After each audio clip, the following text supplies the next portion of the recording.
Press the bell button now. ಎಲ್ಲರಿಗೂ ನನ್ನ ನಮಸ್ಕಾರಗಳು. ಸ್ನೇಹಿತರೆ, ಇವತ್ತು ನಾವು ನಮ್ಮ ಕನ್ನಡದಲ್ಲಿ ಮೊದಲನೇ ದಿನದ ಆನ್ಲೈನ್ ಪ್ರಾಡಕ್ಟ್ ಟ್ರೈನಿಂಗ್ ಅನ್ನ ಸ್ಟಾರ್ಟ್ ಮಾಡ್ತಿದ್ದೇವೆ. ಹಾರ್ವೆಸ್ಟ್ ಸಕ್ಸಸ್ ಅಕಾಡೆಮಿ ಅವರು ಅವರ ಪ್ರಾಡಕ್ಟ್ ಟ್ರೈನಿಂಗ್ ಅನ್ನ ಈ ಲಾಕ್ಡೌನ್ ಅಲ್ಲೂ ಕೂಡ ಕಂಟಿನ್ಯೂ ಮಾಡ್ತಾ ಇದ್ದಾರೆ. ಸೊ ಕನ್ನಡದಲ್ಲಿ ಇವತ್ತು ನಾವು ಮೊದಲನೇದಾಗಿ ಇದನ್ನ ಪ್ರಾರಂಭ ಮಾಡ್ತಿದ್ದೇವೆ. ಸೊ ಎಲ್ಲರಿಗೂ ಇದಕ್ಕೆ ಸ್ವಾಗತ.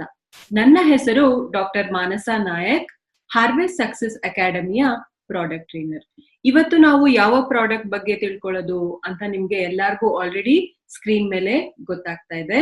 ನಮ್ಮ ಈ ಪ್ರಾಡಕ್ಟ್ ಟ್ರೈನಿಂಗ್ ನ ಮೊದಲನೇ ಪ್ರಾಡಕ್ಟ್ ಇದು ಬ್ಲಾಕ್ ಬಸ್ಟರ್ ಪ್ರಾಡಕ್ಟ್, ಅದೇ 95 ಆನ್ ಅಂಡ್ ಆನ್ ನ 95. ಬನ್ನಿ ನಾವ್ ಏನೇನ್ ತಿಳ್ಕೋಬೇಕು ಈ ಪ್ರಾಡಕ್ಟ್ ಅಲ್ಲಿ, ಏನೇನ್ ಅದ್ರ ಬೆನಿಫಿಟ್ಸ್ ಅಂತ ನೋಡೋಣ. ಸ್ನೇಹಿತರೆ, ಬಹಳಷ್ಟು ಪ್ರಾಡಕ್ಟ್ಸ್ ಮಾರ್ಕೆಟ್ ಅಲ್ಲಿ ಅವೈಲೇಬಲ್ ಇದೆ, ಬಟ್ ಎಲ್ಲರೂ ಅವರ ಪ್ರಾಡಕ್ಟ್ಸ್ ಗಳ ಬಗ್ಗೆ ಟ್ರೈನಿಂಗ್ ಅನ್ನ ಕೊಡೋದಿಲ್ಲ, ಹೌದಲ್ವಾ? ಸೊ ಈ ವಿಷಯದಲ್ಲಿ ನಾವು ಲಕ್ಕಿ ಅಂತ ಹೇಳಲಿಕ್ಕೆ ನಾನು ಇಷ್ಟಪಡ್ತೇನೆ.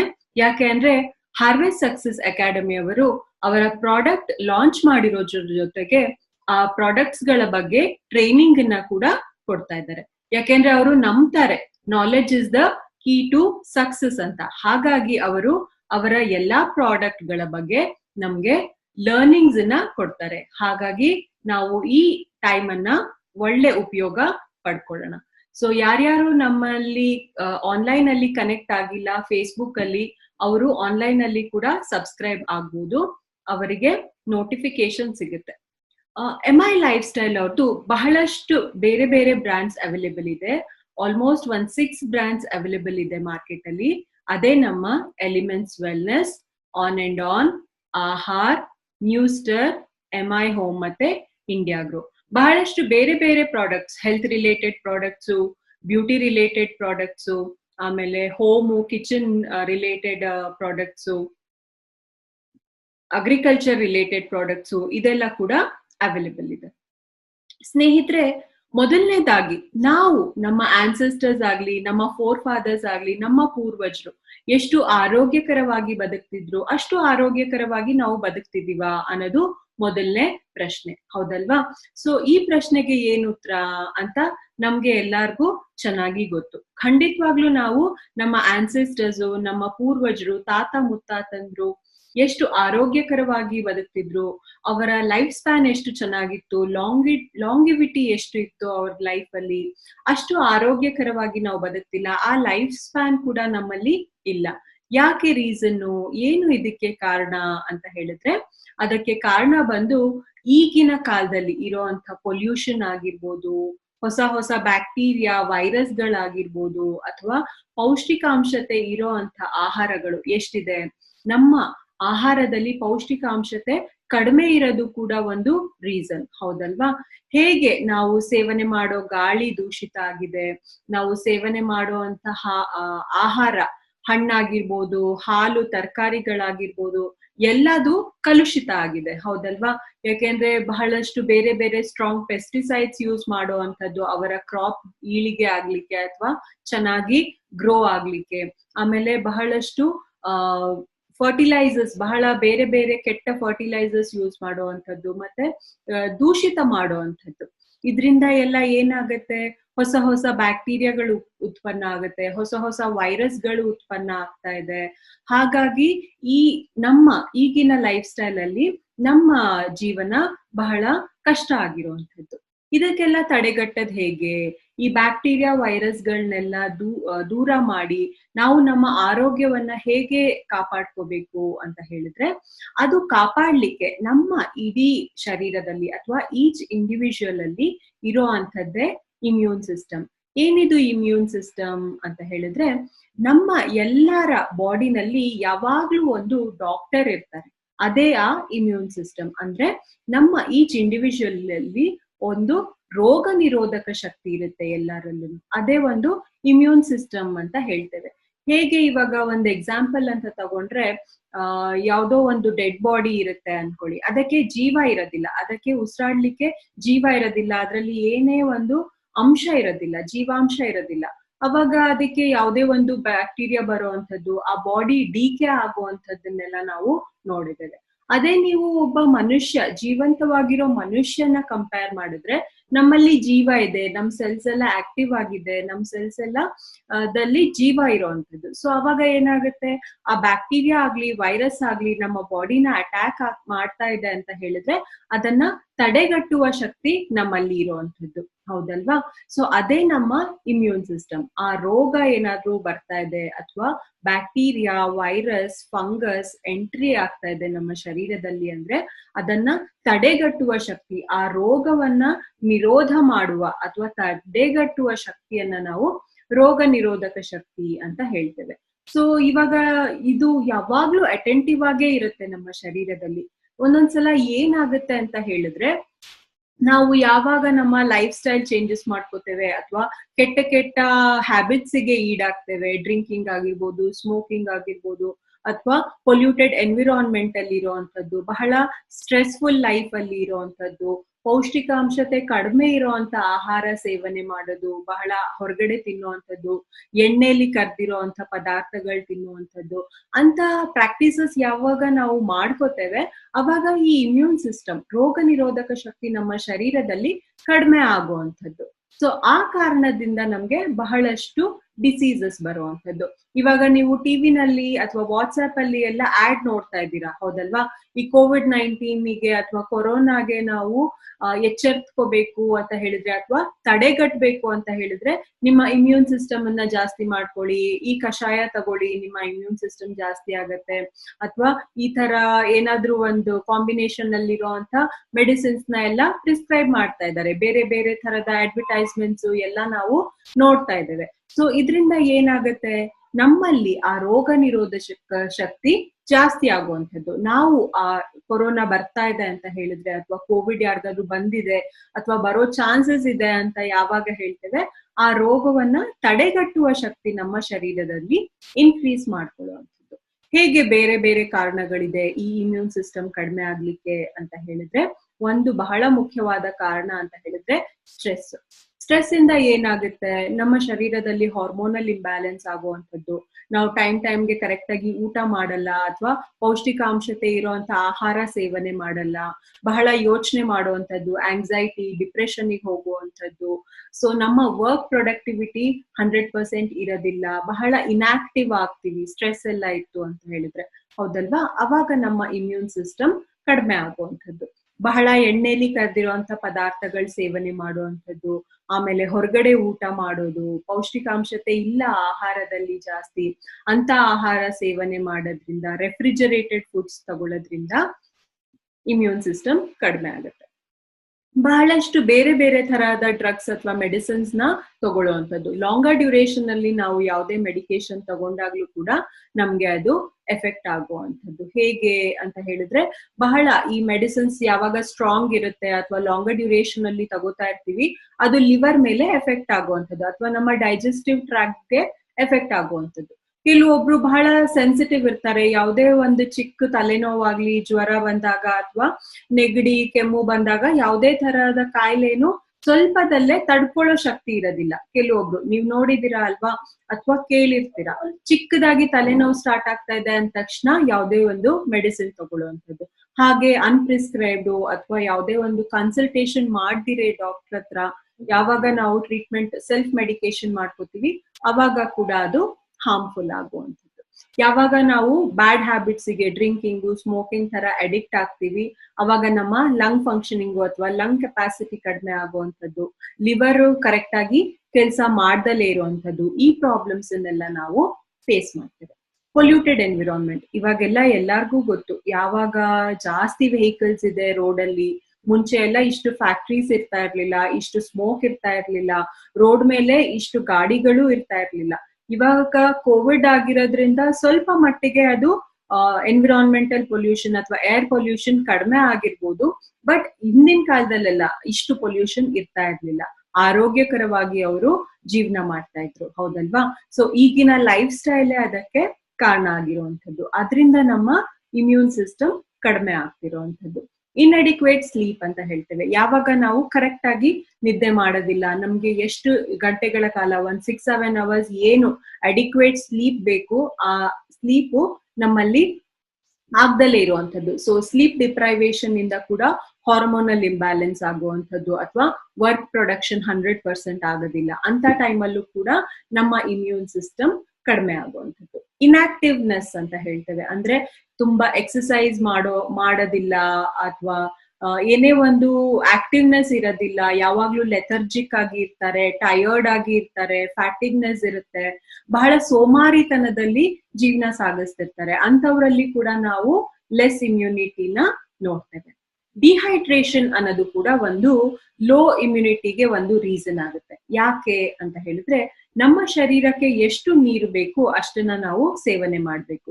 ಹೇಗೆ ಗೊತ್ತಾಗುತ್ತೆ ನಮ್ಮ ಶರೀರಕ್ಕೆ ಎಷ್ಟು ನೀರ್ ಬೇಕು ಅಂತ ಹೇಳಿದ್ರೆ, ಅದು ನಮ್ಮ ಶರೀರ, ನಮ್ಮ ಬಾಡಿನೇ ಒಂದು ಸೈನ್ ಅಥವಾ ಸಿಂಪ್ಟಮ್ ಅನ್ನ ತೋರ್ಸುತ್ತೆ. ನಮಗ್ ಗೊತ್ತಾಗುತ್ತಲ್ವಾ, ಎಲ್ಲಾರ್ಗು ನಾವು ನಮ್ ಲೈಫ್ ಅಲ್ಲಿ ಒಂದ್ಸಲನಾದ್ರು ಬಾಯಾರಿಕೆ ಆಗ್ತಾ ಇದೆ, ಥರ್ಸ್ಟ್ ಆಗ್ತಾ ಇದೆ ಅಂತ ಹೇಳಿರ್ತೀವಿ. ನೀರ್ ಬೇಕು ಅಂತ ನಮ್ಮ ಶರೀರ ತಾನಾಗೆ ಕೇಳುತ್ತೆ. ಸೊ ನಮ್ಮ ಶರೀರಕ್ಕೆ ನಾವು ಜಾಸ್ತಿನೂ ನೀರ್ ಕೊಡ್ಬಾರ್ದು, ಕಡಿಮೆನೂ ನೀರ್ ಕೊಡ್ಬಾರ್ದು. 4 ಲೀಟರ್ ಕುಡೀರಿ, 6 ಲೀಟರ್ ಕುಡೀರಿ ಅಂತ ನಾನು ರೆಕಮೆಂಡ್ ಮಾಡ್ಲಿಕ್ಕೆ ಹೋಗಲ್ಲ. ನಮ್ಮ ಶರೀರಕ್ಕೆ, ನಿಮ್ಮ ಇಂಡಿವಿಜುವಲ್ ಶರೀರಕ್ಕೆ ಎಷ್ಟು ನೀರು ಬೇಕು ಅದು ಅಷ್ಟು ಸೇವನೆ ನೀವು ಖಂಡಿತವಾಗ್ಲೂ ಮಾಡ್ಬೇಕು.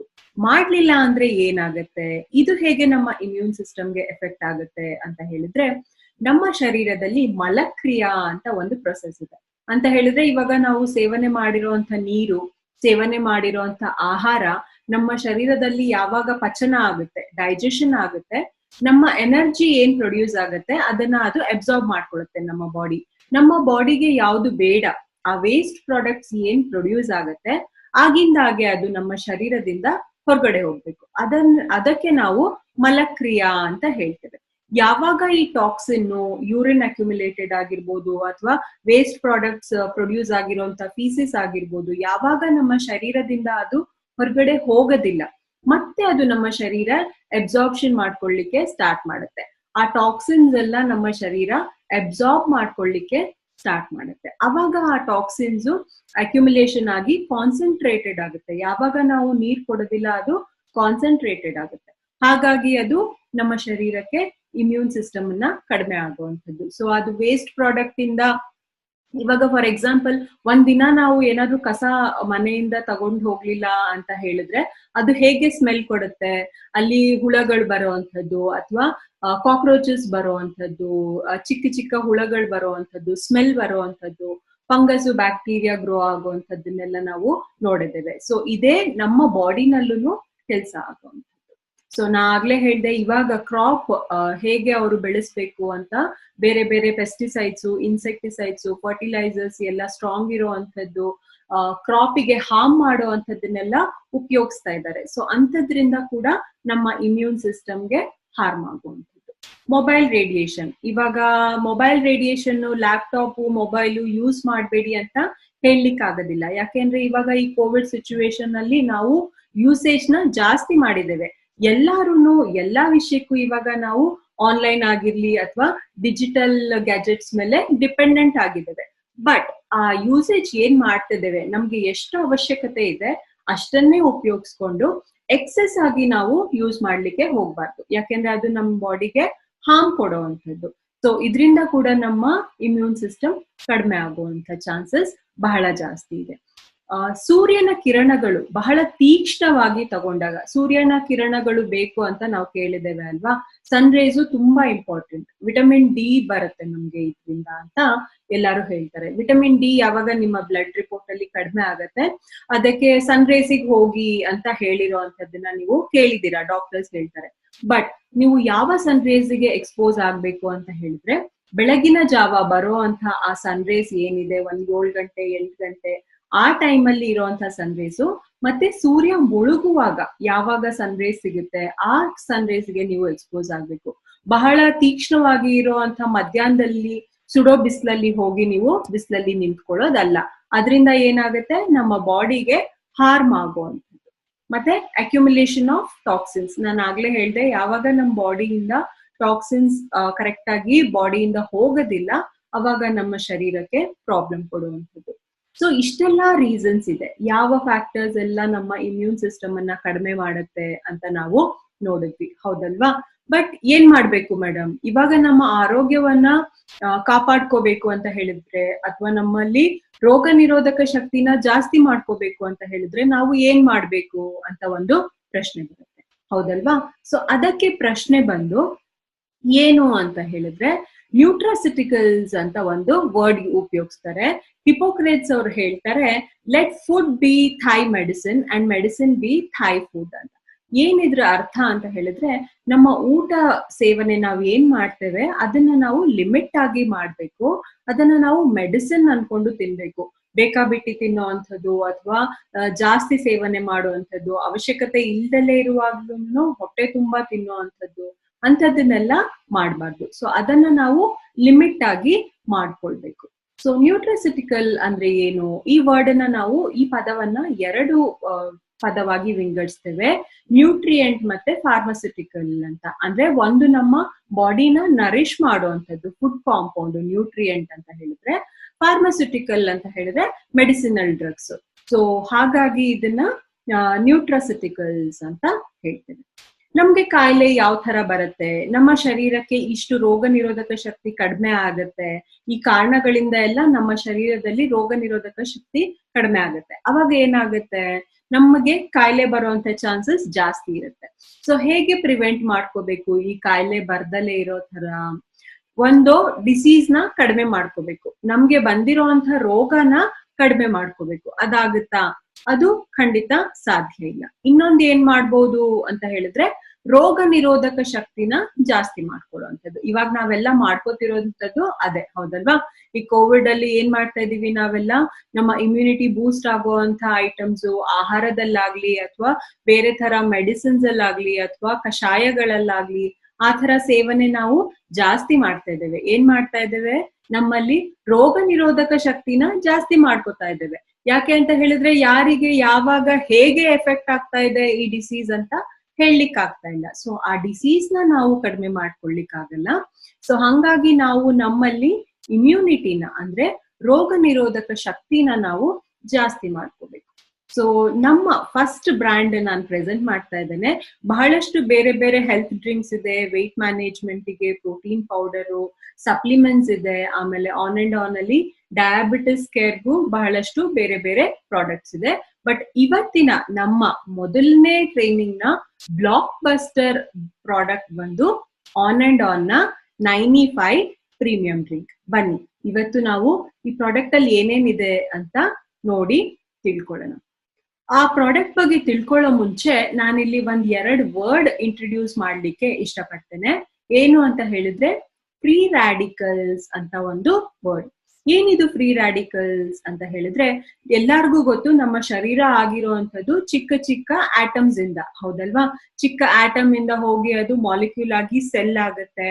ಆ ಒಂದೊಂದು ಸೆಲ್ ಸೇರಿ ಒಂದು ಟಿಶ್ಯೂ ಅಥವಾ ಆರ್ಗನ್ ಆಗುವಂಥದ್ದು. ಆರ್ಗನ್ ಅಂತ ಹೇಳಿದ್ರೆ ಬೇರೆ ಬೇರೆ ಜೀವಕಣಗಳು. ಇವಾಗ ಆರ್ಗನ್ಸ್ ಅಂತ ಹೇಳಿದ್ರೆ ಎಕ್ಸಾಂಪಲ್ ನೀವು ಸ್ಟಮಕ್ ನ ತಗೋಬಹುದು, ಪ್ಯಾನ್ಕ್ರಿಯಾಸ್ ನ ತಗೋಬಹುದು, ಹಾರ್ಟ್ ಒಂದು ಆರ್ಗನ್ ಅಂತ ನಾವು ಕನ್ಸಿಡರ್ ಮಾಡ್ತೇವೆ. ಆ ಸಿಸ್ಟಮ್ ಒಂದೊಂದು ಚಿಕ್ಕ ಆರ್ಗನ್ಸ್ ಇಂದ ಅದು ಯಾವಾಗ ಒಂದು ಗೂಡಿ ಕೆಲಸ ಮಾಡುತ್ತೆ ಅದಕ್ಕೆ ಒಂದು ಆರ್ಗನ್ ಸಿಸ್ಟಮ್ ಅಂತ ಹೇಳ್ತೇವೆ. ಫಾರ್ ಎಕ್ಸಾಂಪಲ್ ಇವಾಗ ಸಿಸ್ಟಮ್ ಅಂತ ಹೇಳಿದ್ರೆ ರೆಸ್ಪಿರೇಟರಿ ಸಿಸ್ಟಮ್, ನಾವು ಉಸಿರಾಡೋ ಅಂತ ಗಾಳಿ ಒಂದು ಸಿಸ್ಟಮ್ ಆಗಿ ಕೆಲಸ ಮಾಡುವಂಥದ್ದು. ರೆಸ್ಪಿರೇಟರಿ ಸಿಸ್ಟಮ್ ಅಲ್ಲಿ ಏನ್ ಬರುತ್ತೆ, ಫಸ್ಟ್ ಮೂಗ್ ಬರುತ್ತೆ, ಆಮೇಲೆ ವಿಂಡ್ ಪೈಪ್ ಬರುತ್ತೆ, ಆಮೇಲೆ ಲಂಗ್ಸ್ ಬರುತ್ತೆ. ಆ ಲಂಗ್ಸ್ ಇಂದ ಮತ್ತೆ ಹಾರ್ಟಿಗೆ ಹೋಗುವಂಥದ್ದು ಆ oxygenated blood. So respiratory system ಅಂತ ಹೇಳಿದ್ರೆ 1-3-4 ಆರ್ಗನ್ಸ್ ಸೇರಿ ಒಂದು ಸಿಸ್ಟಮ್ ನಮ್ಮ ಬಾಡಿನಲ್ಲಿ ವರ್ಕ್ ಮಾಡುವಂಥದ್ದು. ಬೇರೆ ಬೇರೆ ಸಿಸ್ಟಮ್ ಅಂತ ಹೇಳಿದ್ರೆ ಡೈಜೆಸ್ಟಿವ್ ಸಿಸ್ಟಮ್ ಬರುತ್ತೆ, ರಿಪ್ರೊಡಕ್ಟಿವ್ ಸಿಸ್ಟಮ್ ಬರುತ್ತೆ. ಸೊ ಈ ತರ ಬೇರೆ ಬೇರೆ ಸಿಸ್ಟಮ್ ಇಂದ ಒಟ್ಟುಗೂಡಿ ಅದು ಎಲ್ಲ ಸೇರಿ ಕೆಲಸ ಮಾಡಿದ್ರೇನೆ ನಮ್ಮ ಬಾಡಿ ಫಂಕ್ಷನಿಂಗ್ ಸಾಧ್ಯ ಆಗುವಂಥದ್ದು. ಇವಾಗ ನಿಮ್ ಸ್ಕ್ರೀನ್ ಮೇಲೆ ಕಾಣ್ತಾ ಇದೆ 7 ಪಕ್ಕ ಒಂದಷ್ಟು ಝೀರೋಸ್ ಇದೆ. ಅದ್ ಎಷ್ಟು ಝೀರೋಸ್ ಅಂತಾನು ಕೌಂಟ್ ಮಾಡ್ಲಿಕ್ಕೆ ಆಗಲ್ಲ, ಅದು ಎಷ್ಟು ನಂಬರ್ ಅಂತ ಕೂಡ ಹೇಳಲಿಕ್ಕೆ ಆಗಲ್ಲ. ಅಷ್ಟು ಆಟಮ್ಸ್ ನಮ್ಮ ಬಾಡಿನಲ್ಲಿ ಇದೆ. ಇವಾಗ ನಾನು ಹೇಳ್ದೆ, ಒಂದು ಸೆಲ್ ಇಂದ ಒಂದು ಆರ್ಗನ್ ಆಗುತ್ತೆ, ಟಿಶ್ಯೂ ಇಂದ ಒಂದು ಆರ್ಗನ್ ಆಗುತ್ತೆ. ಆ ತರ ಒಂದೊಂದು ಆರ್ಗನ್ ಗುಂಪು ಸೇರಿ ಆರ್ಗನ್ ಸಿಸ್ಟಮ್ ಆಗುತ್ತೆ. ಆ ತರ ಒಂದು ಗುಂಪುಗಳ ಸಿಸ್ಟಮ್ ಸೇರಿ ನಮ್ಮ ಶರೀರ ಆಗಿರುತ್ತೆ. ಸೊ ಇಷ್ಟು 70000 ಆಟಮ್ಸ್ ನಮ್ಮ ಶರೀರದಲ್ಲಿ ಇರುವಂತದ್ದು. ಏನಿದು ಆಟಮ್ ಅಂತ ಹೇಳಿದ್ರೆ, ನಿಮ್ ಸ್ಕ್ರೀನ್ ಮೇಲೆ ಕಾಣ್ತಾ ಇದೆ ಲೆಫ್ಟ್ ಹ್ಯಾಂಡ್ ಸೈಡ್ ಒಂದು ಪ್ಲಸ್ ಸೈನ್ ಇರೋ ಅಂತದ್ದು, ಒಂದು ಬ್ಲೂ ಕಲರ್ ಮತ್ತೆ ರೆಡ್ ಕಲರ್ ಸೈನ್ ಇದೆ. ಅದ್ರ ಪಕ್ಕ ಒಂದ್ 2-3 ಸರ್ಕಲ್ ಇದೆ, ಹೌದಲ್ವಾ? ಮಧ್ಯದಲ್ಲಿ ಇರೋಂಥದ್ದು ನ್ಯೂಕ್ಲಿಯಸ್. ಆ ನ್ಯೂಕ್ಲಿಯಸ್ ಸರೌಂಡ್ ಆಗಿರುವಂತದ್ದು ಪ್ರೋಟಾನ್ಸ್ ಮತ್ತೆ ನ್ಯೂಟ್ರಾನ್ಸ್ ಇಂದ ಆಗಿರುವಂತದ್ದು. ಆ ಪ್ರೋಟಾನ್ಸ್ ಮತ್ತೆ ನ್ಯೂಟ್ರಾನ್ಸ್ ಏನಿದೆ ಅದು ಪೇರ್ ಆಗಿ ಇರ್ಬೇಕು, ಅಂದ್ರೆ ಯಾವಾಗ್ಲೂ ಜೋಡಿಯಾಗಿನೇ ಇರ್ಬೇಕು. ಜೊತೆಯಲ್ಲಿದ್ರೆ ಅದು ಕರೆಕ್ಟ್ ಅಂತ, ಅಥವಾ ಅದು ಪ್ರಾಪರ್ ಫಂಕ್ಷನಿಂಗ್ ಆಗ್ತಾ ಇದೆ ಅಂತ ಅರ್ಥ. ಯಾವಾಗ ಅದು ಒಂಟಿ ಆಗತ್ತೆ, ಒಂಟಿ ಜೀವ ಇದ್ದಾಗ ಏನ್ ಮಾಡ್ತೇವೆ, ಇವಾಗ ಫಾರ್ ಎಕ್ಸಾಂಪಲ್ ನಂಗೆ ನನ್ನ ಟ್ರೈನಿಂಗ್ ಅಲ್ಲಿ ಹೇಳಿರೋ ಅಂತದ್ದು ನೆನಪು ಬರ್ತಾ ಇದೆ. ಏನು ಅಂತ ಹೇಳಿದ್ರೆ, ಇವಾಗ ಹೆಂಡತಿ ಮನೇಲಿದ್ರೆ ಓಕೆ ಒಂಚೂರು ಹೆದರ್ಕೊಂಡು ಏನೋ ಭಯ ಭಕ್ತಿಯಿಂದ ಇರ್ತಾರೆ ಎಲ್ರು. ಯಾವಾಗ ಅವರು ತವ್ರ ಮನೆಗೆ ಹೋಗ್ತಾರೆ ಅವಾಗ ಸ್ವಲ್ಪ ಫ್ರೀ ಬರ್ಡ್ ಆಗ್ತಾರೆ, ಹೌದಲ್ವಾ?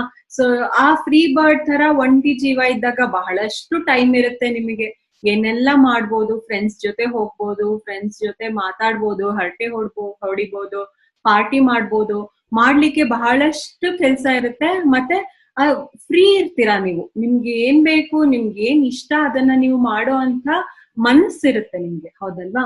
ಸೊ ಯಾವಾಗ ಇದು ಒಂಟಿ ಎಲೆಕ್ಟ್ರಾನ್ ಇರುತ್ತೆ ಅದಕ್ಕೆ ನಾವು ಫ್ರೀ ರಾಡಿಕಲ್ ಅಂತ ಹೇಳ್ತೇವೆ.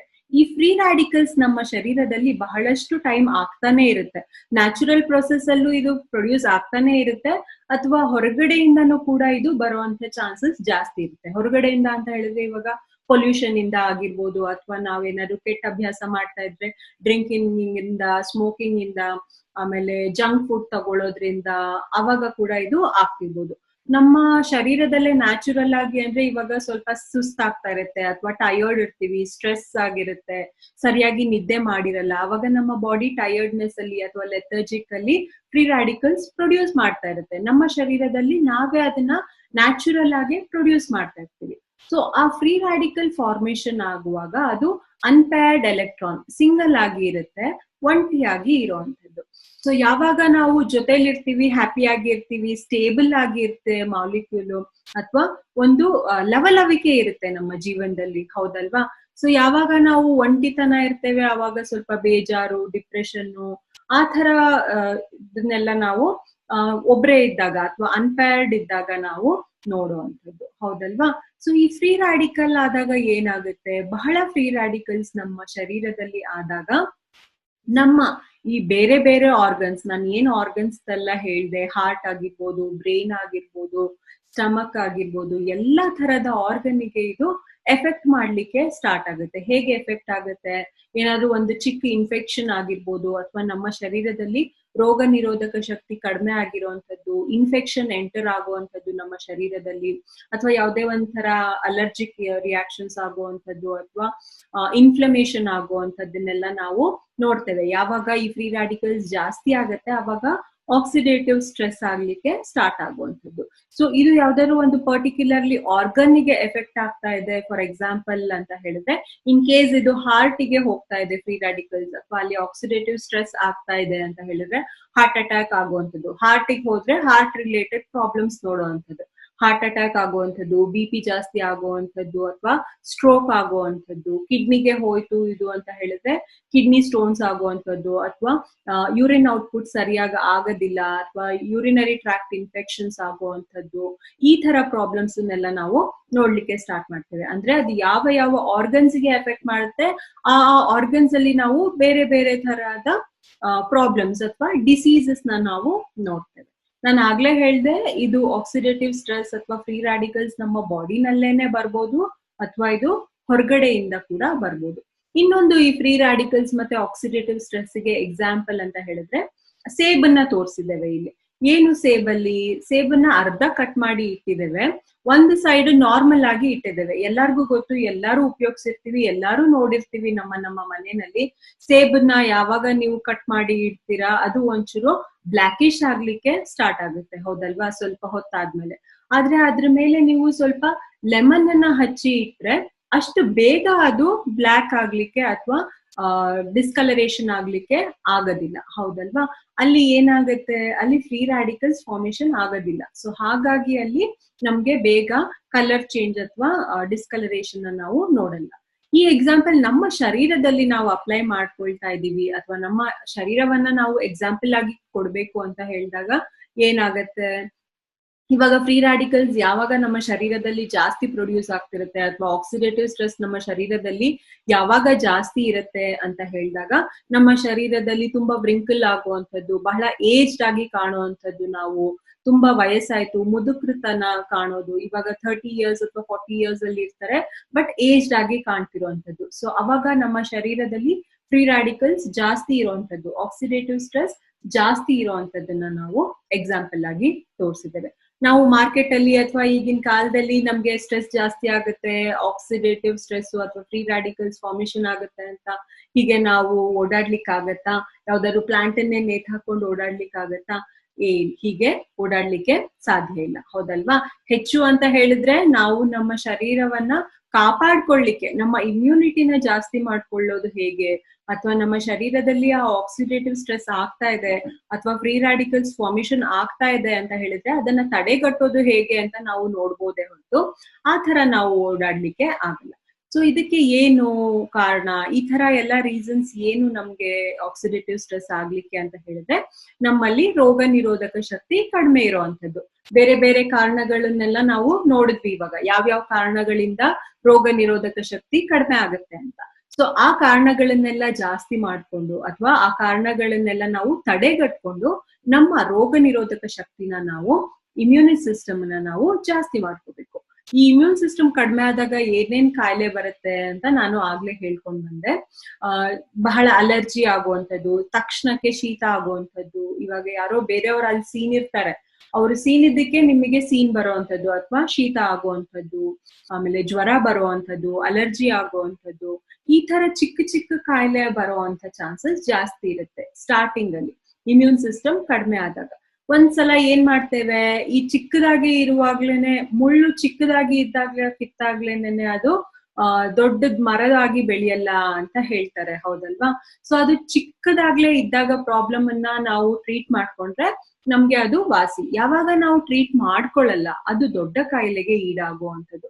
ಇವಾಗ BP ಇರುತ್ತೆ ಅಥವಾ ಅನ್ಡಯಾಗ್ನೋಸ್ಡ್ ಆಗುತ್ತೆ ಅಥವಾ ಶುಗರ್ ಇರುತ್ತೆ, ಇನಿಷಿಯಲ್ ಸ್ಟೇಜ್ ಅಲ್ಲಿ ಡಯಾಗ್ನೋಸ್ ಆಗೋದಿಲ್ಲ, ನಾವು ನೆಗ್ಲೆಕ್ಟ್ ಮಾಡ್ತೇವೆ, ಅವಾಗ ಏನಾಗುತ್ತೆ ಅದು ಜಾಸ್ತಿ ಪ್ರಾಬ್ಲಮ್ ಕೊಡುವಂಥದ್ದು. ಶುಗರ್ ಲೆವೆಲ್ಸ್ ಜಾಸ್ತಿ ಆಗುತ್ತೆ, ಆಮೇಲೆ ಮೆಡಿಸಿನ್ಸ್ ತಗೋಬೇಕಾಗುತ್ತೆ. ಕೆಲವೊಂದ್ಸಲ ಬರೀ ಮೆಡಿಸಿನ್ಸ್ ಅಲ್ಲಿ ಕಡಿಮೆ ಆಗಲ್ಲ, ನೀವು ಇನ್ಸುಲಿನ್ ಮೇಲೆ ಡಿಪೆಂಡೆಂಟ್ ಆಗ್ಬೇಕಾಗುತ್ತೆ. ಈ ತರ ಪ್ರಾಬ್ಲಮ್ಸ್ ಅನ್ನೆಲ್ಲ ನಾವು ನೋಡುವಂಥದ್ದು. ಸೊ ಚಿಕ್ಕ ಪ್ರಾಬ್ಲಮ್ ನಾವು ಯಾವಾಗ ತಡೆಯೋದಿಲ್ಲ ಅವಾಗ ಅದು ದೊಡ್ಡ ಪ್ರಾಬ್ಲಮ್ ಆಗ್ಲಿಕ್ಕೆ ಈಡಾಗುತ್ತೆ. ಲೈಕ್ ಹಾರ್ಟ್ ಅಟ್ಯಾಕ್ ಆಗಿರ್ಬೋದು, ಆರ್ಥ್ರೈಟಿಸ್, ಬ್ರೈನ್ ಡ್ಯಾಮೇಜ್, ಪ್ಯಾರಾಲಿಸಿಸ್ ತರ ಆಗುತ್ತೆ.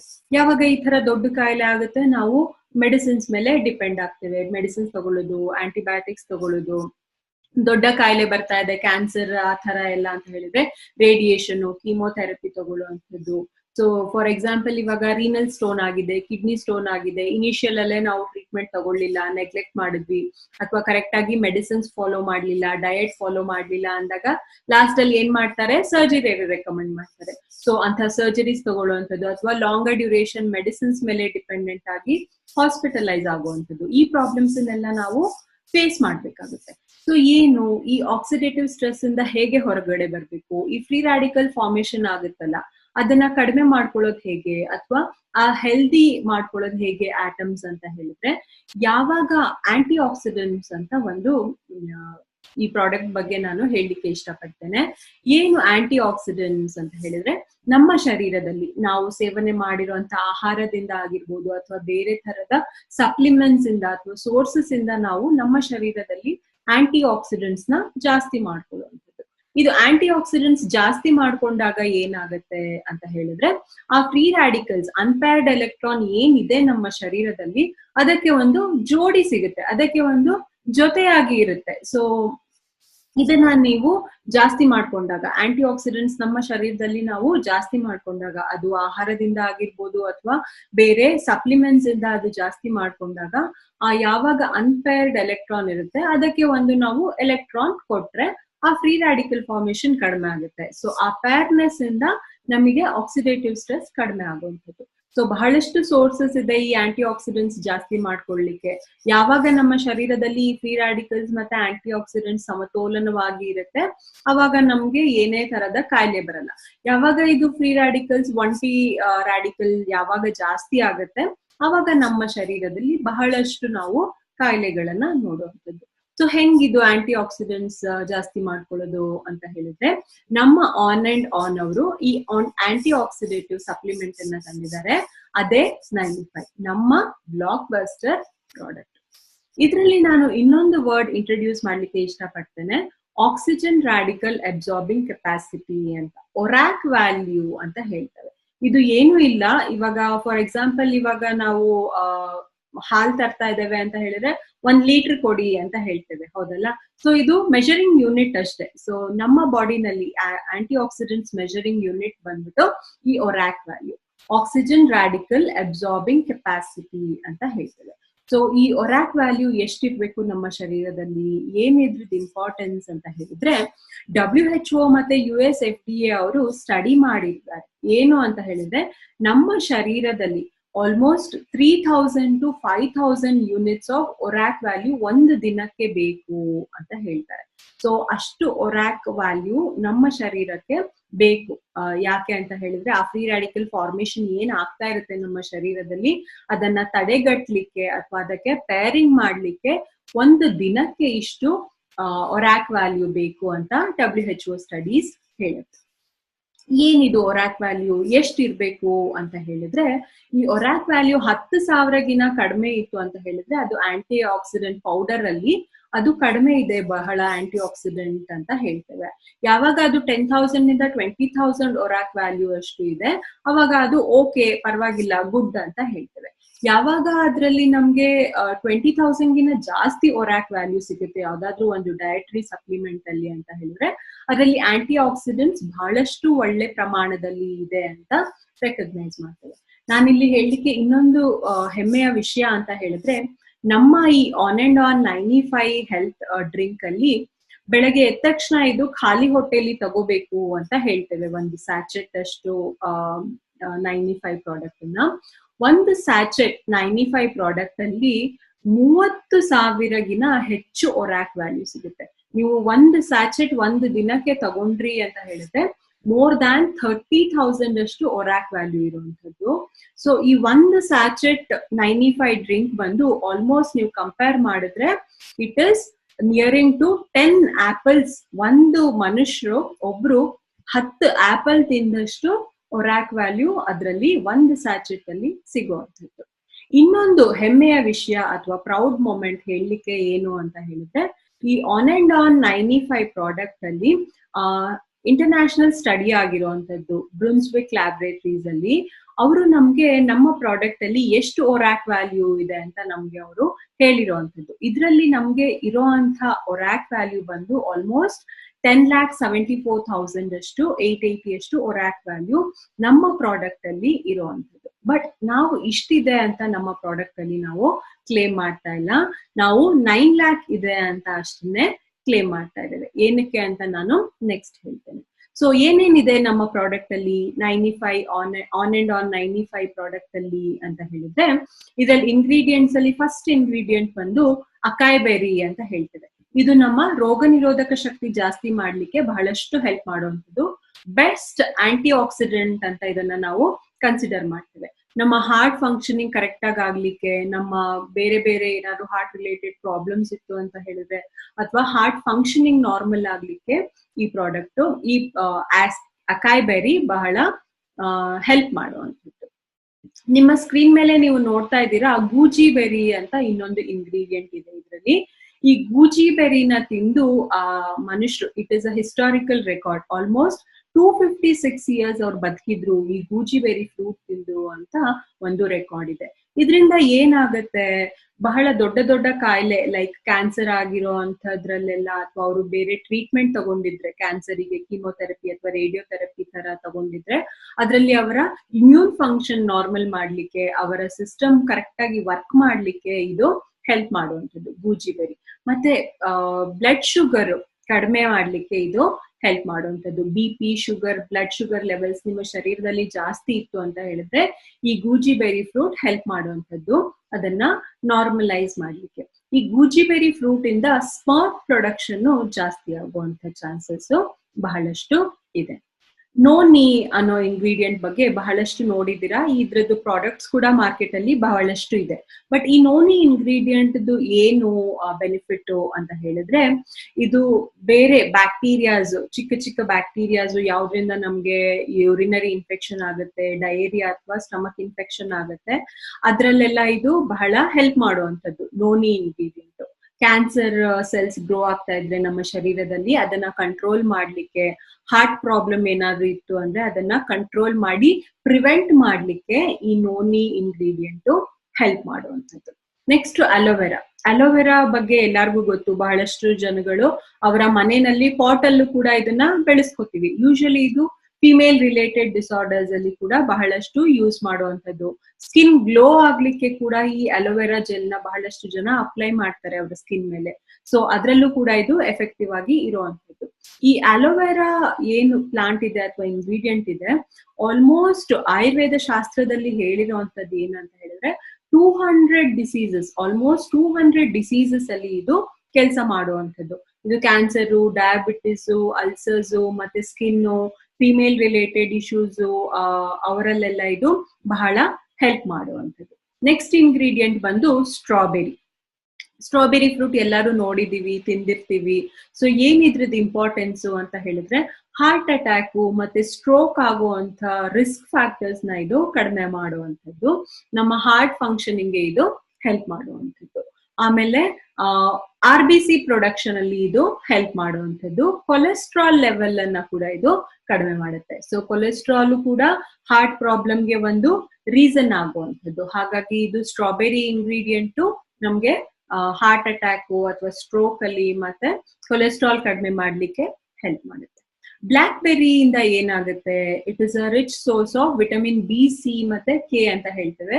ಬೇರೆ ಬೇರೆ ಐರನ್, ಪ್ರೋಟೀನ್, ಜಿಂಕ್ ಕಂಟೆಂಟ್ ಎಲ್ಲ ನಮ್ಗೆ ಈ ಫ್ರೂಟ್ ಇಂದ ಸಿಗುವಂಥದ್ದು. ರಾಸ್ಬೆರಿನೂ ಕೂಡ ಆಂಟಿ ಆಕ್ಸಿಡೆಂಟ್ ಕಂಟೆಂಟ್ ಇದರಲ್ಲಿ ಜಾಸ್ತಿ ಇದೆ. ಮತ್ತೆ ಫ್ರೀ ರಾಡಿಕಲ್ಸ್ ಆಗ್ತಾ ಇದೆ ಅಥವಾ ಫ್ರೀ ರಾಡಿಕಲ್ಸ್ ಇಂದ ನಮ್ಮ ಬಾಡಿನಲ್ಲಿ ಡ್ಯಾಮೇಜ್ ಆಗ್ತಾ ಇದೆ ಅಂತ ಹೇಳಿದ್ರೆ ಅದನ್ನ ಕಂಟ್ರೋಲ್ ಮಾಡ್ಲಿಕ್ಕೆ ಈ ರಾಸ್ಬೆರಿ ಬಹಳಷ್ಟು ಹೆಲ್ಪ್ ಮಾಡುವಂಥದ್ದು. ಬ್ಲಾಕ್ ಕರೆಂಟ್ ಫ್ರೂಟ್ ಇಂದ ಏನಾಗುತ್ತೆ ಅಂತ ಹೇಳಿದ್ರೆ, ಬೇರೆ ಬೇರೆ ಕಾಯಿಲೆ ಲೈಕ್ ಜಾಯಿಂಟ್ ರಿಲೇಟೆಡ್ ಆರ್ಥ್ರೈಟಿಸ್ ಇರ್ಬೋದು, ಗೌಟ್ ಇರ್ಬೋದು, ರುಮೆಟೆಡ್ ಆರ್ಥ್ರೈಟಿಸ್ ಇರ್ಬೋದು, RA, ಈ ತರದಕ್ಕೆಲ್ಲ ಇದು ಬಹಳ ಹೆಲ್ಪ್ ಮಾಡುವಂಥದ್ದು. ಮತ್ತೆ ನಮ್ಮ ಶರೀರದಲ್ಲಿ ಅಕ್ಯುಮುಲೇಟ್ ಆಗಿರುವಂತ ಬೇರೆ ಬೇರೆ ಟಾಕ್ಸಿನ್ಸ್, ವೇಸ್ಟ್ ಮೆಟೀರಿಯಲ್ಸ್ ಮತ್ತೆ ಕೊಲೆಸ್ಟ್ರಾಲ್ ಅನ್ನ ಕಡಿಮೆ ಮಾಡ್ಲಿಕ್ಕೂ ಕೂಡ ಇದು ಹೆಲ್ಪ್ ಮಾಡುವಂಥದ್ದು. ಬ್ಲೂಬೆರಿ ಅಂತ ಹೇಳ್ತೇವೆ. ಆಂಟಿ ಏಜಿಂಗ್ ಪ್ರಾಪರ್ಟಿ ಅಥವಾ ಆಂಟಿ ಕ್ಯಾನ್ಸರ್ ಪ್ರಾಪರ್ಟಿ ಈ ಬ್ಲೂಬೆರಿನಲ್ಲಿ ಜಾಸ್ತಿ ಇರುವಂತದ್ದು.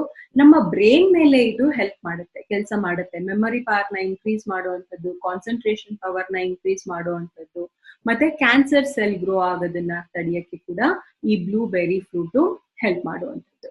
ಚೆರಿ, ಎಲ್ಲಾರ್ಗೂ ಗೊತ್ತು ಚೆರಿ ಏನು ಅಂತ, ಹೌದಲ್ವಾ? ಇದ್ರಲ್ಲೂ ಕೂಡ ಆಂಟಿ ಆಕ್ಸಿಡೆಂಟ್ಸ್ ಜಾಸ್ತಿ ಇರುವಂತದ್ದು. ಮತ್ತೆ ಬ್ರೈನ್ ನ್ಯೂರಾನ್ಸ್ ಮೇಲೆ ಇದು ಕೆಲಸ ಮಾಡಿ ನಾರ್ಮಲ್ ಆಗಿ ಫಂಕ್ಷನ್ ಮಾಡ್ಲಿಕ್ಕೆ ಅಥವಾ ಸ್ಮೂತ್ ಫಂಕ್ಷನಿಂಗ್ಗೆ ಇದು ಹೆಲ್ಪ್ ಮಾಡುವಂಥದ್ದು. ಕ್ರಾನ್ಬೆರಿ ಎಲ್ಲಾರು ಕೇಳಿದೀವಿ ಅಥವಾ ಜ್ಯೂಸಸ್ ಅವೈಲೇಬಲ್ ಇದೆ ಈ ಫ್ರೂಟ್ಸ್ ಎಲ್ಲ ಎಲ್ಲಾರು ನೋಡಿರ್ತೀವಿ ಅಥವಾ ಟೇಸ್ಟ್ ಕೂಡ ಮಾಡಿರ್ತೀವಿ. ಇದು ಯೂರಿನರಿ ಟ್ರ್ಯಾಕ್ಟ್ ಇನ್ಫೆಕ್ಷನ್ ಮೇಲೆ, ಆಸ್ತಮಾ ಮೇಲೆ ಈ ಕ್ರಾನ್ಬೆರಿ ಬಹಳ ಚೆನ್ನಾಗಿ ಕೆಲಸ ಮಾಡುತ್ತೆ ಅಂತ ಸ್ಟಡಿ ಇದೆ. ಮತ್ತೆ ulcer, gastric irritations, peptic ulcer, gastritic ulcer, ಅದ್ರ ಮೇಲೆಲ್ಲ ಇದು ಬಹಳ ಎಫೆಕ್ಟಿವ್ ಆಗಿ ಇರುವಂತದ್ದು.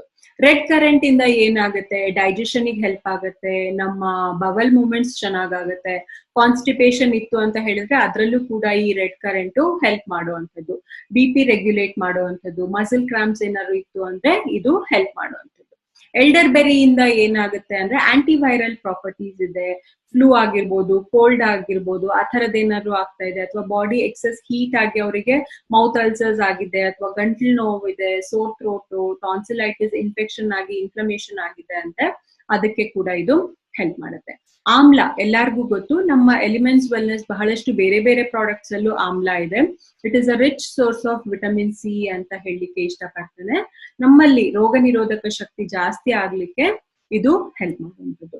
ಸೊ ಇದರಲ್ಲಿ ಬಹಳಷ್ಟು ಇಂಗ್ರೀಡಿಯೆಂಟ್ಸ್ ಇದೆ, ಆಲ್ಮೋಸ್ಟ್ 13 ಟೈಪ್ಸ್ ಆಫ್ ಬೆರೀಸ್ ಜೊತೆ ಆಮ್ಲ ಎಲ್ಲ ಇದೆ. ಸೊ ಇದು ಕಾಂಬಿನೇಷನ್ ಅಲ್ಲಿ ಇಂಗ್ರೀಡಿಯೆಂಟ್ಸ್ ಯಾವಾಗ ಕೊಡ್ತೇವೆ, ನಮ್ಮ ಪರ್ಟಿಕ್ಯುಲರ್ಲಿ ಒಂದ್ ಆರ್ಗನ್ ಮೇಲೂ ಹೆಲ್ಪ್ ಮಾಡುತ್ತೆ, ಕ್ಯಾನ್ಸರ್ ಸೆಲ್ ಡಿಕ್ರೀಸ್ ಮಾಡ್ಲಿಕ್ಕೆ ಹೆಲ್ಪ್ ಮಾಡುತ್ತೆ, ನಮ್ಮಲ್ಲಿ ಆಕ್ಸಿಡೇಷನ್ ಆಂಟಿ ಆಕ್ಸಿಡೆಂಟ್ಸ್ ಇನ್ಕ್ರೀಸ್ ಮಾಡ್ಲಿಕ್ಕೆ ಇದು ಹೆಲ್ಪ್ ಮಾಡುತ್ತೆ.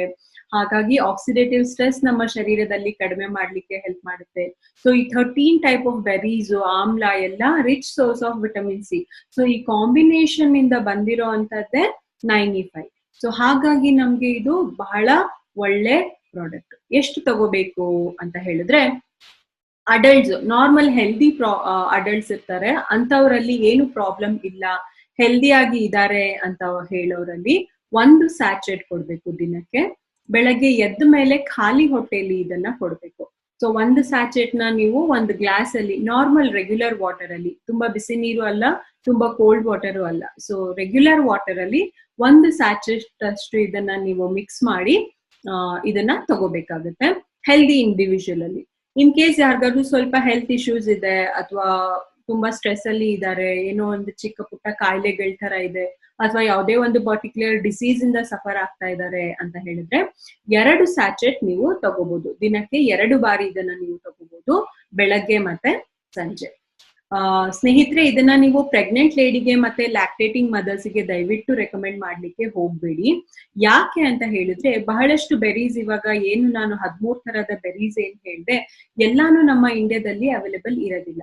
ಬಹಳಷ್ಟು ಇಂಗ್ರೀಡಿಯೆಂಟ್ ಏನಾಗುತ್ತೆ ಕೆಲವೊಂದ್ಸಲ ಅಂತ ಹೇಳಿದ್ರೆ ಹೊಸದಾಗಿ ಇಂಟ್ರೊಡ್ಯೂಸ್ ಆಗುತ್ತೆ. ಯಾವಾಗ ಅದು ಪ್ರೆಗ್ನೆಂಟ್ ಲೇಡೀಸ್ ಇರ್ತಾರೆ ಅಥವಾ ಲ್ಯಾಕ್ಟೇಟಿಂಗ್ ಮದರ್ಸ್ ಇರ್ತಾರೆ, ಯಾವಾಗ ನಾವು ನಾರ್ಮಲ್ ಇರ್ತೇವೆ ಆವಾಗ ನೀವು ಇದನ್ನ ತಗೊಂಡಾಗ ಏನು ಅಂತ ಪ್ರಾಬ್ಲಮ್ ಬರೋದಿಲ್ಲ. ಯಾವಾಗ ನೀವು ಪ್ರೆಗ್ನೆಂಟ್ ಇರ್ತೀರಾ ಅಥವಾ ಲ್ಯಾಕ್ಟೇಟಿಂಗ್ ಮದರ್ಸ್ ಇರ್ತಾರೆ ಅಂತವರಿಗೆ ನೀವು ರೆಕಮೆಂಡ್ ಮಾಡಿದಾಗ ಇನ್ ಕೇಸ್ ಆಗೋದಿಲ್ಲ, ಬಟ್ ಇನ್ ಕೇಸ್ ಏನಾದ್ರು ಅಲರ್ಜಿ ತರ ಬಂತು ಅಂತ ಹೇಳಿದ್ರೆ ರಿಸ್ಕ್ ತಗೊಳ್ಳೋದು ಬೇಡ ಅಂತ ಹೇಳಿ. ಸೊ ಇದು ಮಕ್ಕಳಲ್ಲಿ ನೀವು ರೆಕಮೆಂಡ್ ಮಾಡಬೇಡಿ, ಇದನ್ನ ಮಕ್ಕಳಿಗೆ ರೆಕಮೆಂಡೆಡ್ ಇಲ್ಲ. ಇನ್ ಕೇಸ್ ನೀವು ಈ 95 ಪ್ರಾಡಕ್ಟ್ ತಗೋತಾ ಇದ್ದೀರಾ, ಸ್ವಲ್ಪ ದಿನ ತಗೊಂಡಿದ್ದೀರಾ, ನಿಮ್ಗೆ ಸಡನ್ ಆಗಿ ರ್ಯಾಷಸ್ ಆಗ್ತಾ ಇದೆ ಸ್ಕಿನ್ ಅಲ್ಲಿ, ಅಥವಾ ಡಯೇರಿಯಾ ಆಗ್ತಾ ಇದೆ, ತುಂಬಾ ತೇಗ್ ಬರುವಂತದ್ದು, ಅಥವಾ ಬ್ರೀತಿಂಗ್ ಪ್ರಾಬ್ಲಮ್ ಏನಾದ್ರು ಆಗ್ತಾ ಇದೆ, ಏನೋ ಸೆನ್ಸಿಟಿವಿಟಿ ಕ್ರಿಯೇಟ್ ಆಗ್ತಾ ಇದೆ, ಅಲರ್ಜಿ ಟೈಪ್ ಅಂತ ಹೇಳಿದ್ರೆ ಏನು ಪ್ಯಾನಿಕ್ ಆಗುವಂತ ಸಿಚುವೇಶನ್ ಏನು ಇರೋದಿಲ್ಲ. ನಿಮ್ಮ ಬಾಡಿ ಅದು ಒಂದು ಸೆನ್ಸಿಟಿವ್ ಇಂಗ್ರೀಡಿಯೆಂಟ್ಸ್ ಗೆ ರಿಯಾಕ್ಟ್ ಮಾಡ್ತಾ ಇರುತ್ತೆ ಅಷ್ಟೇ. ಸೊ ನಮ್ಮ ಬಾಡಿ ಯಾವುದೇ ಒಂದು ಹೊಸ ಐಟಮ್ ತಗೊಂಡಾಗ ಅಥವಾ ಯಾವುದೇ ಒಂದು ಹೊಸದು ನಮ್ಮ ಶರೀರಕ್ಕೆ ಇಂಟ್ರೊಡ್ಯೂಸ್ ಮಾಡಿದಾಗ ಏನಾಗುತ್ತೆ ಅಂತ ಹೇಳಿದ್ರೆ ನಮ್ಮ ಶರೀರ ಕ್ಲೆನ್ಸ್ ಮಾಡ್ಕೊಳುತ್ತೆ, ನಮ್ಮ ಬಾಡಿ ತಂತಾನಾಗೆ ಕ್ಲೆನ್ಸಿಂಗ್ ಪ್ರೊಸೆಸ್ಗೆ ಹೋಗುತ್ತೆ. ಸೊ ಹಾಗಾಗಿ ಈ ಪ್ರಾಡಕ್ಟ್ ನ ನೀವು ಸ್ಕಿಪ್ ಮಾಡ್ಬೋದು, ಸ್ವಲ್ಪ ದಿನ ಸ್ಕಿಪ್ ಮಾಡಿ ಆಮೇಲೆ 4-5 ದಿನ ಆದ್ಮೇಲೆ ನೀವು ಮತ್ತೆ ಇದನ್ನ ಸ್ಟಾರ್ಟ್ ಮಾಡ್ಬೋದು. ಆಮೇಲೆ ನಿಮ್ಗೆ ಯಾವುದೇ ತರಹದ ಪ್ರಾಬ್ಲಮ್ಸ್ ಬರೋದಿಲ್ಲ. ಸೊ ಹಾಗಾಗಿ ಇನ್ ಕೇಸ್ ಏನಾದ್ರೂ ಅಲರ್ಜಿಕ್ ರಿಯಾಕ್ಷನ್ಸ್ ತರ ಬರ್ತಾ ಇದೆ, ರ್ಯಾಷಸ್, ಇಚ್ಚಿಂಗು ಅಥವಾ ಡಯೇರಿಯಾ, ಲೂಸ್ ಮೋಷನ್ಸ್ ಆಗ್ತಾ ಇದೆ ಅಂತ ಹೇಳಿದ್ರೆ ಏನು ಹೆದರ್ಕೊಳ್ಳೋ ಅಂತ ಪ್ರಾಬ್ಲಮ್ ಇಲ್ಲ. ಸೊ ಇದು on and on 95 premium health drink MI life style ನ ಬೆಸ್ಟ್ ಸೆಲ್ಲರ್ ಪ್ರಾಡಕ್ಟ್. ಸ್ನೇಹಿತರೆ, ನಮ್ಗೆ ಮಾರ್ಕೆಟ್ ಅಲ್ಲಿ 3 ತರದ ಕಸ್ಟಮರ್ಸ್ ಸಿಗ್ತಾರೆ. ಆ 3 ತರದ ಕಸ್ಟಮರ್ಸ್ ನ ನಾವು ABC ಕ್ಯಾಟಗರಿ ತರ ಡಿವೈಡ್ ಮಾಡಿದ್ದೇವೆ. ಎ ಕ್ಯಾಟಗರಿಲಿ ಏನು ಪ್ರಾಬ್ಲಮ್ ಇರಲ್ಲ, ಹೆಲ್ದಿ ಇರ್ತಾರೆ, ಅಥವಾ ನನ್ನ ಹೆಲ್ತ್ ಇನ್ನೂ ಚೆನ್ನಾಗಿರ್ಬೇಕು ಅಂತ ಇರ್ತಾರೆ, ಆ ಕಸ್ಟಮರ್ಸ್ ನ ನಾವು ಎ ಕ್ಯಾಟಗರಿಲಿ ಹಾಕ್ತೀವಿ. ಬಿ ಕ್ಯಾಟಗರಿಲಿ ಸ್ವಲ್ಪ ಪ್ರಾಬ್ಲಮ್ ಇರುತ್ತೆ, like for example blood test ಮಾಡಿರ್ತಾರೆ, ಬಾರ್ಡರ್ ಲೈನ್ ಡಯಾಬಿಟಿಸ್ ಅಂತ ಹೇಳಿರ್ತಾರೆ, ಅಥವಾ ಕೊಲೆಸ್ಟ್ರಾಲ್ ಲೆವೆಲ್ ಸ್ವಲ್ಪ ಬಾರ್ಡರ್ ಲೈನ್ ಅಲ್ಲಿ ಇರುತ್ತೆ, BP ಇವಾಗ ಶುರು ಆಗ್ತಾ ಇದೆ, ಸಾಲ್ಟ್ ಕಡಿಮೆ ಮಾಡಿ ಅಂತ ಹೇಳಿರ್ತಾರೆ. ಸೊ ಅಂತವ್ರನ್ನ ನಾವು ಸೆಕೆಂಡ್ ಕ್ಯಾಟಗರಿಲಿ ಹಾಕ್ತೇವೆ. ಸಿ ಕ್ಯಾಟಗರಿಲಿ ಪೇಷಂಟ್ಸ್ ಕ್ರಿಟಿಕಲ್ ಕಂಡೀಷನ್ ಇರ್ತಾರೆ, ಬಹಳ ಸೀರಿಯಸ್ ಪ್ರಾಬ್ಲಮ್ ಇಂದ ಸಫರ್ ಆಗ್ತಾ ಇರ್ತಾರೆ, ಅಂತವ್ರನ್ನ ನಾವು ಸಿ ಕ್ಯಾಟಗರಿಲಿ ಡಿವೈಡ್ ಮಾಡ್ತೇವೆ. ನಾವು ಏನಿದ್ರು ನಮಗೆ A and B category customers ನ ಅಷ್ಟೇ ನಾವು ರೆಕಮೆಂಡ್ ಮಾಡಬೇಕು. ಸಿ ಕ್ಯಾಟಗರಿ ಪೇಷಂಟ್ಸ್ ನ ನಾವು ರೆಕಮೆಂಡ್ ಮಾಡ್ಲಿಕ್ಕೆ ಹೋಗ್ಬಾರ್ದು. ನಮ್ಮ ಯಾವುದೇ ಪ್ರಾಡಕ್ಟ್ ನ ಕೂಡ ನೀವು ಎ ಮತ್ತೆ ಬಿ ಕ್ಯಾಟಗರಿ ಪೇಷಂಟ್ಸ್ ಅಥವಾ ಆ ಕಸ್ಟಮರ್ಸ್ ಗೆ ಮಾತ್ರ ಕಾನ್ಸಂಟ್ರೇಟ್ ಮಾಡ್ಲಿಕ್ಕೆ ಹೋಗ್ಬೇಕು. ಸ್ನೇಹಿತರೆ, ನಮ್ಮ ಪ್ರಾಡಕ್ಟ್ ಯಾವುದೇ ಒಂದು ಒಳ್ಳೆ ಪ್ರಾಡಕ್ಟ್ ಮಾರ್ಕೆಟ್ ಅಲ್ಲಿ ಬಂತು ಅಂತ ಹೇಳಿದ್ರೆ ಅದ್ರದ್ದು ರಿಪ್ಲಿಕಾ ಅಥವಾ ಡೂಪ್ಲಿಕೇಟ್ ಐಟಮ್ಸ್ ಬರುವಂತದ್ದು ಸರ್ವೇ ಸಾಮಾನ್ಯ. ಸೊ ನಮ್ಮ ಪ್ರಾಡಕ್ಟ್ ನ ನೀವು ಇ-ಕಾಮರ್ಸ್ ವೆಬ್ಸೈಟ್ ಇಂದ ಖರೀದಿ ಮಾಡ್ಲಿಕ್ಕೆ ಹೋಗ್ಬೇಡಿ. ಅದಕ್ಕೆ ಯಾವುದೇ ತರಹದ ಗ್ಯಾರಂಟಿ, ಎಕ್ಸ್ಪೈರೇಷನ್ ಅಥವಾ ಫೇಕ್ ಆಗಿದ್ರೆ ನಾವು ಹೊಣೆಗಾರರಲ್ಲ. ನಮ್ಮ ಪ್ರಾಡಕ್ಟ್ಸ್ ನ ನೀವು www.indiashopee.com ವೆಬ್ಸೈಟ್ ಇಂದ ಖರೀದಿ ಮಾಡಬಹುದು. ಸೊ ಇದರಲ್ಲಿ ಖರೀದಿ ಮಾಡುವಾಗ ನಿಮ್ಗೆ ಬಹಳ ಒಳ್ಳೆ ಪ್ರಾಡಕ್ಟ್ ಸಿಗುವಂಥದ್ದು. ಸೊ ಇವತ್ತು ನಾನು ನನ್ನ ಮೊದಲನೇ ದಿನದ ಆನ್ಲೈನ್ ಪ್ರಾಡಕ್ಟ್ ಟ್ರೈನಿಂಗ್ ನಮ್ಮ ಬ್ಲಾಕ್ ಬಸ್ಟರ್ ಪ್ರಾಡಕ್ಟ್ 95 ಅನ್ನ ಮುಗಿಸ್ತಾ ಇದ್ದೇನೆ. ನಾಳೆ ಮತ್ತೆ ಸಿಗೋಣ. ನಾಳೆ ನಮ್ಮ ಪ್ರಾಡಕ್ಟ್ ಟ್ರೈನಿಂಗ್ ಬಂದು ಇಮ್ಯುನೋ 3+. ಇವತ್ತು ನನ್ನ ಪ್ರಾಡಕ್ಟ್ ಟ್ರೈನಿಂಗ್ ಅಟೆಂಡ್ ಮಾಡಿದವ್ರಿಗೆ ಎಲ್ಲರಿಗೂ ನನ್ನ ಧನ್ಯವಾದಗಳು. ಸೊ ನಾಳೆ ಮತ್ತೆ ಸಿಗೋಣ. ನಾನು ಡಾಕ್ಟರ್ ಮಾನಸ ನಾಯಕ್, ಹಾರ್ವೆಸ್ಟ್ ಸಕ್ಸಸ್ ಅಕಾಡೆಮಿಯ ಪ್ರಾಡಕ್ಟ್ ಟ್ರೈನರ್. ಇವತ್ತಿನ ನನ್ನ ಮೊದಲನೇ ದಿನದ ಟ್ರೈನಿಂಗ್ ಅನ್ನ ನಾನು ಮುಗಿಸ್ತಾ ಇದ್ದೇನೆ. So stay home, stay safe, ಎಲ್ಲರೂ ಆರೋಗ್ಯಕರವಾಗಿರಿ. ನಿಮ್ಮ ಇಮ್ಯುನಿಟಿ ಬಿಲ್ಡಪ್ ಮಾಡ್ಕೊಳ್ಳಿಕ್ಕೆ 95 ಪ್ರಾಡಕ್ಟ್ ಅನ್ನ ಖಂಡಿತವಾಗ್ಲೂ ತಗೊಳ್ಳಿ. Thank you.